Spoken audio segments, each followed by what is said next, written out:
Bonjour à toutes. Aujourd'hui, nous allons aborder un sujet profondément important. L'espoir et la guérison spirituelle dans les moments sombres de la dépression. La dépression est une épreuve difficile qui peut toucher chacune d'entre nous, même les croyantes les plus fidèles. Parfois, malgré notre foi, nous nous sentons écrasés par le poids de la tristesse, du désespoir et du vide. Mais il est important de se rappeler que même dans les vallées les plus sombres, Dieu est avec nous. Dans cette vidéo, nous explorerons comment la foi et la parole de Dieu peuvent être des sources de lumière et de réconfort en ces temps difficiles.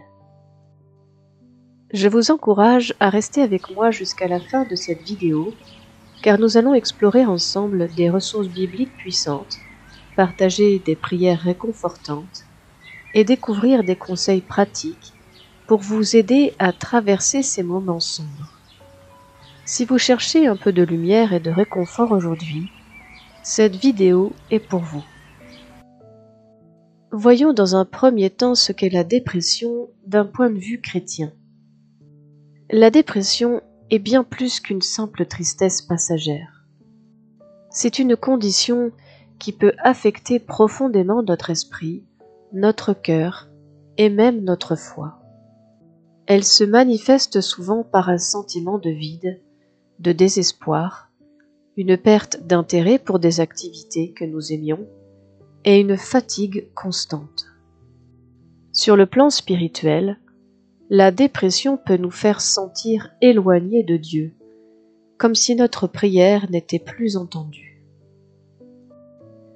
Il est important de reconnaître que la dépression est un véritable défi émotionnel et spirituel et qu'il est normal de se sentir accablé par ces sentiments. Cependant, même dans ces moments sombres, Dieu ne nous abandonne pas. Sa présence et son amour sont constants, et c'est en lui que nous pouvons trouver espoir et guérison. Il est important de se rappeler que même les plus grands personnages de la Bible ont traversé des périodes de profonde tristesse et de désespoir. Le roi David, un homme selon le cœur de Dieu, a souvent exprimé ses sentiments de détresse et de découragement dans les psaumes.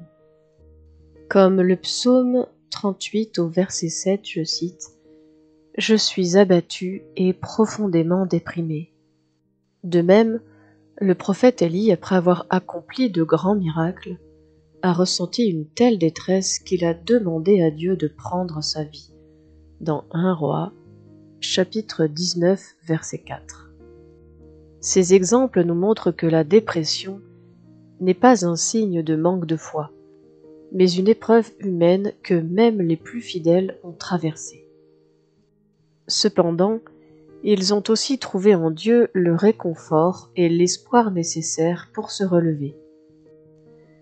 La dépression n'est en aucun cas un signe de manque de foi. C'est plutôt une épreuve difficile qui peut arriver à n'importe qui, même aux croyants les plus ardents. Parfois, la douleur émotionnelle et spirituelle nous pousse à nous poser des questions, à douter ou à nous sentir éloignés de Dieu.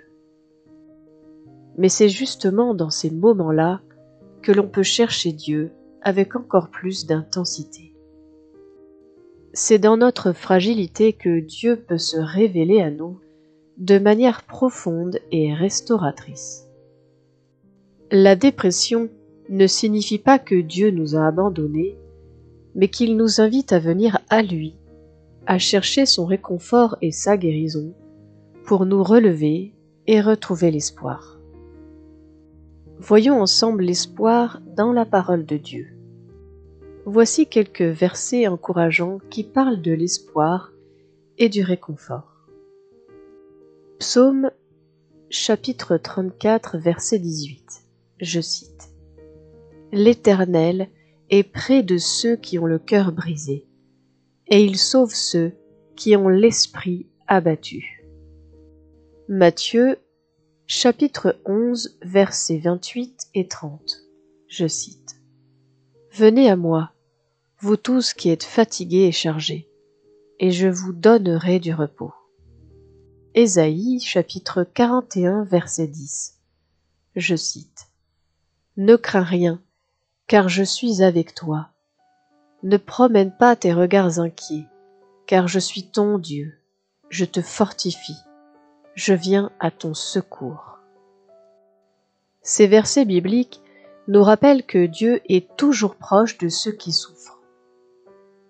Par exemple, dans le psaume 34, verset 18, il est écrit, je cite, « L'Éternel est près de ceux qui ont le cœur brisé, et il sauve ceux qui ont l'esprit abattu. » Cela signifie que même lorsque nous nous sentons seuls ou accablés par la tristesse, Dieu est tout près, prêt à nous consoler. Dans Matthieu chapitre 11 versets 28 à 30, je cite, Jésus nous invite et nous dit « Venez à moi, vous tous qui êtes fatigués et chargés, et je vous donnerai du repos. » Ce passage nous montre que Dieu veut prendre nos fardeaux et nous offrir un réconfort profond. Et dans Ésaïe chapitre 41 au verset 10, Dieu nous dit, je cite, « Ne crains rien, car je suis avec toi. Ne promène pas tes regards inquiets, car je suis ton Dieu. Je te fortifie. Je viens à ton secours. » Ces versets nous assurent que Dieu est une source constante de réconfort, même dans nos moments les plus sombres. Il ne nous abandonne jamais, et au contraire, il nous offre sa paix et sa force pour traverser les épreuves. Une histoire inspirante de surmonter la dépression grâce à la foi est celle de Charles Spurgeon, un prédicateur britannique du XIXe siècle. Spurgeon est souvent considéré comme l'un des plus grands prédicateurs évangéliques de son époque. Cependant, malgré sa popularité et son influence, il a lutté contre de graves épisodes de dépression tout au long de sa vie. Spurgeon a souffert de ce qu'il appelait la mélancolie, une forme de dépression qui le frappait profondément, souvent lorsqu'il se sentait accablé par la responsabilité de son ministère. Dans ses écrits, il décrit comment ces périodes sombres semblaient l'envahir, le laissant parfois complètement sans énergie et incapable de continuer. Pourtant, au milieu de cette souffrance, Spurgeon a trouvé du réconfort dans sa foi. Il a écrit que bien que la dépression semblait le plonger dans les ténèbres profondes, il a toujours cherché refuge dans la parole de Dieu et la prière. Il a souvent mentionné que malgré ses luttes, il ressentait la présence constante de Dieu à ses côtés, lui apportant une paix qui dépassait la compréhension. Spurgeon a également souligné l'importance de la communauté chrétienne, trouvant du soutien auprès de ses amis et collègues ministériels. Sa foi inébranlable en Dieu, même dans les moments de douleur intense, est un témoignage puissant de la guérison spirituelle que l'on peut expérimenter même dans la dépression. Son histoire montre que même dans les moments de profonde tristesse, Dieu peut offrir une source de force et d'espérance, et que la foi peut être un chemin vers la guérison, même lorsque les circonstances semblent désespérées.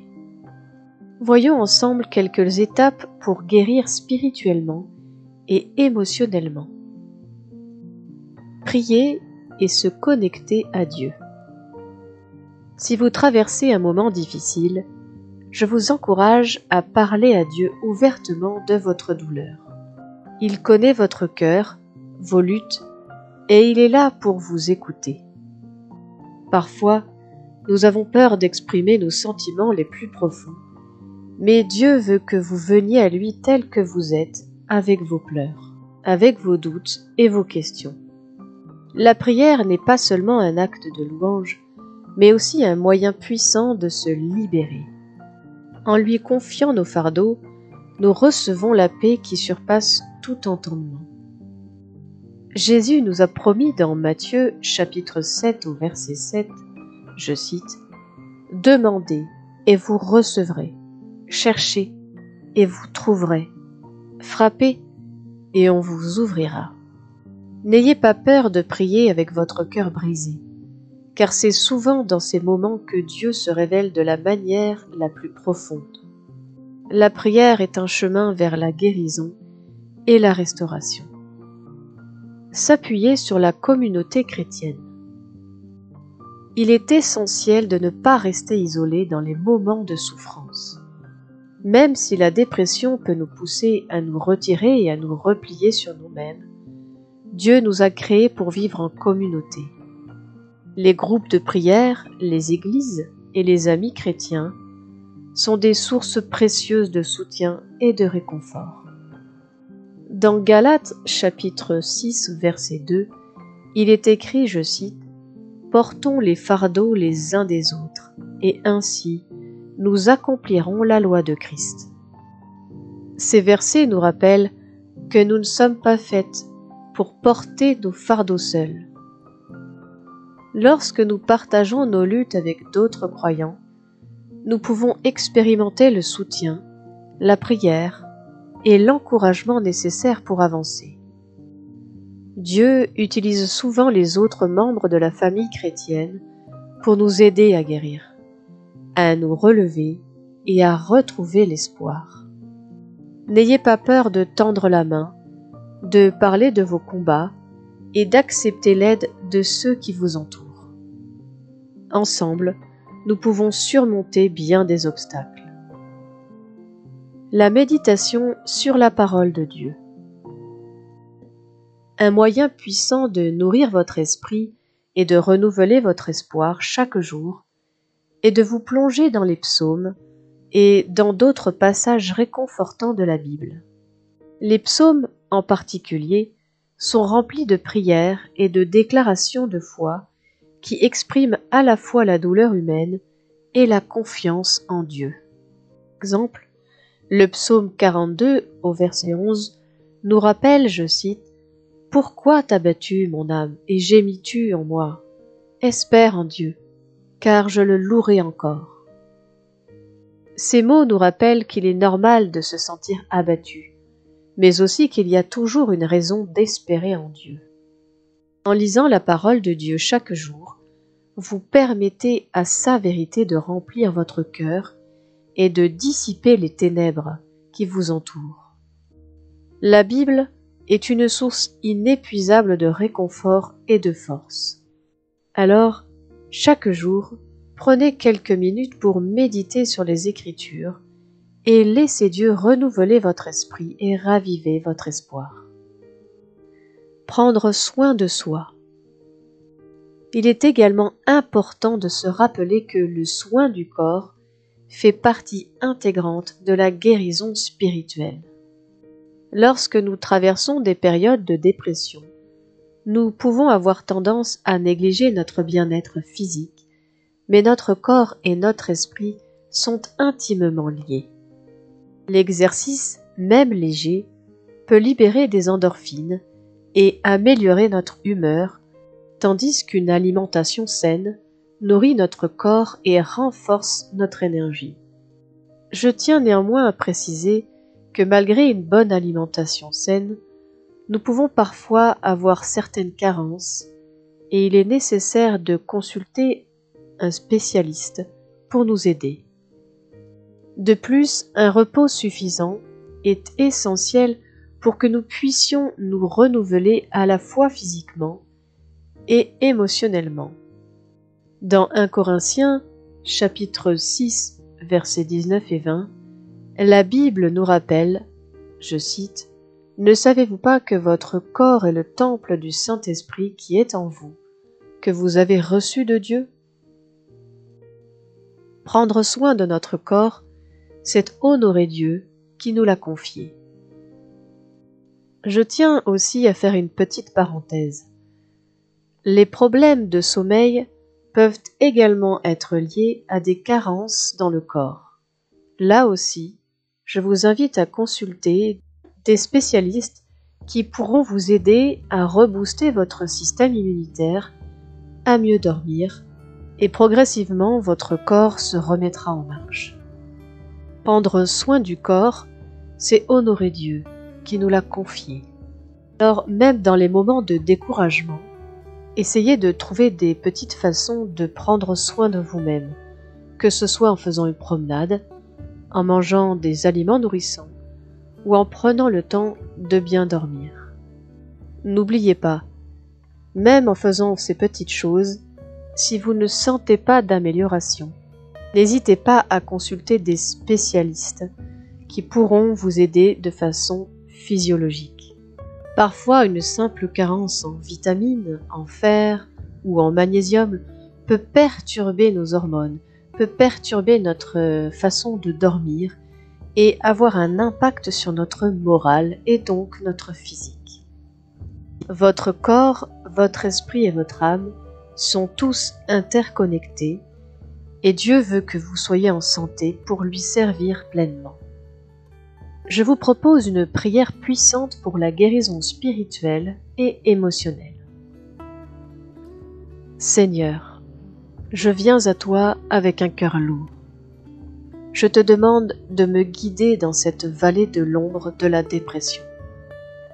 Donne-moi ta paix, remplis-moi de ton amour et restaure ma joie. Aide-moi à voir ta lumière, même dans les moments les plus sombres. Amen.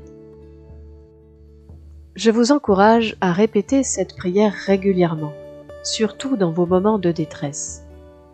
La prière est un moyen puissant de nous rapprocher de Dieu et de lui confier nos fardeaux. Ne laissez pas la douleur ou la confusion vous éloigner de lui.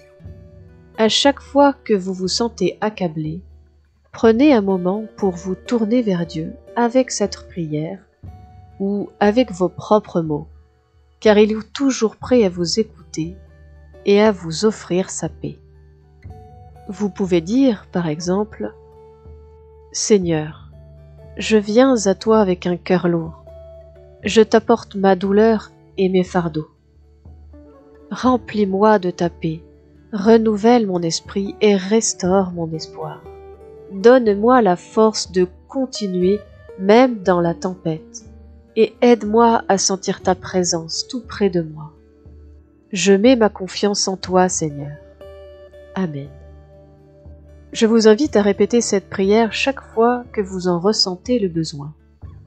Confiez-vous à Dieu et il vous donnera la force et la guérison nécessaires pour traverser cette épreuve.